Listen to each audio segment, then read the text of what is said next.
ಓಂ ಗಂಗಣಪತಯೇ ನಮಃ.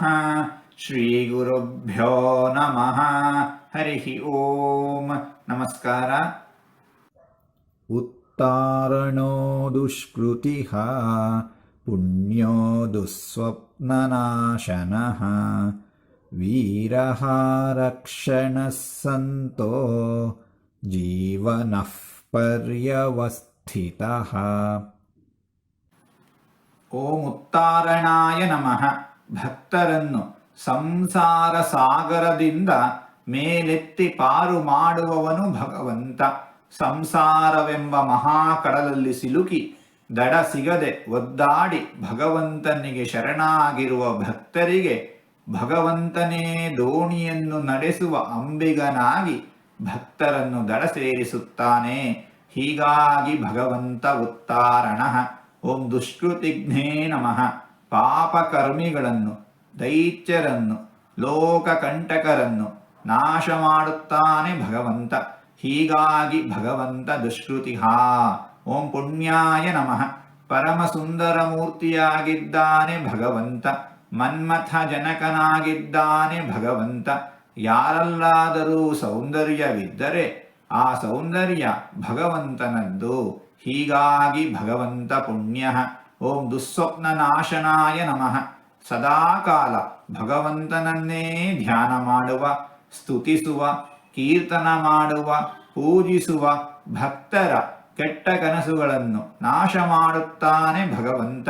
ಹೀಗಾಗಿ ಭಗವಂತ ದುಸ್ವಪ್ನ ನಾಶನಃ. ಓಂ ವೀರಘ್ನೇ ನಮಃ. ಜೀವಿಗಳ ಯೋಗ್ಯತಾನುಸಾರ ಜೀವಿಗಳ ನಾನಾ ವಿಧವಾದ ಕರ್ಮಗಳನ್ನು, ಗತಿಗಳನ್ನು ನಾಶ ಮಾಡಿ ಮೋಕ್ಷವನ್ನು ಕರುಣಿಸುವವನು ಭಗವಂತ. ಹೀಗಾಗಿ ಭಗವಂತ ವೀರಃ. ಓಂ ರಕ್ಷಣಾಯ ನಮಃ. ಭಗವಂತ ಸಕಲ ಲೋಕಗಳನ್ನೂ ರಕ್ಷಿಸುತ್ತಾನೆ, ಸಕಲರ ಪಾಲನೆ ಪೋಷಣೆ ಮಾಡುತ್ತಾನೆ ಭಗವಂತ. ಹೀಗಾಗಿ ಭಗವಂತ ರಕ್ಷಣಃ. ಓಂ ಸಂತಾಯ ನಮಃ.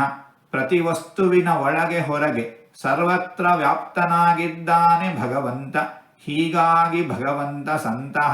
ಓಂ ಜೀವನಾಯ ನಮಃ.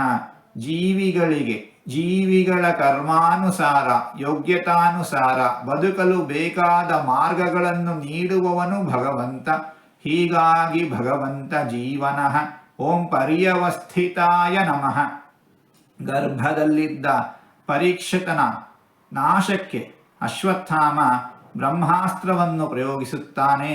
ಆಗ ಶ್ರೀಕೃಷ್ಣ ಇನ್ನೂ ಹುಟ್ಟಲಿರುವ ಆ ಮಗುವಿನ ಪರೀಕ್ಷಿತನ ಸುತ್ತಲೂ ಸಂಚರಿಸುತ್ತಾ ಮಗುವನ್ನು ಬ್ರಹ್ಮಾಸ್ತ್ರದಿಂದ ರಕ್ಷಿಸುತ್ತಾನೆ. ಹೀಗಾಗಿ ಭಗವಂತ ಪರ್ಯವಸ್ಥಿತ. ಹೀಗೆ 4 ತೊದಲು ಮಾತುಗಳನ್ನು ಆಡಿದ್ದೇನೆ.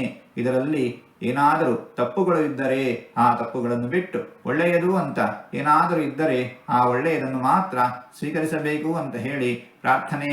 ಈ ನುಡಿಗಳನ್ನೆಲ್ಲ ಆಡಿಸಿದ ಭಗವಂತನಿಗೆ ಸರ್ವವೂ ಸಮರ್ಪಿತ. ಸರ್ವಂ ಶ್ರೀಕೃಷ್ಣಾರ್ಪಣಮಸ್ತು.